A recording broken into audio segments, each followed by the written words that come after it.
ओ hello, क्या है? तुम वही हो ना जो फराक से नाक पोंछती थी?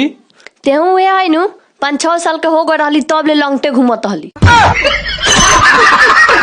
अच्छा कितना तू स्मार्ट लागेला। भगवान तारा के एक पीस बनौले बड़ा। छोड़ा ना। तोहरा जैसन तो दुनिया में आज भी हम लइके नहीं खी देखे। छोड़ा ना। अब इतना लंबा लंबा तो छोड़ता नहीं, अब कितना छोड़ी सुअर मुंहा कहीं का। हो पप्पा, हम बियाह कैला लियो। का बियाह कैले लिए? हमरा ले बतैले।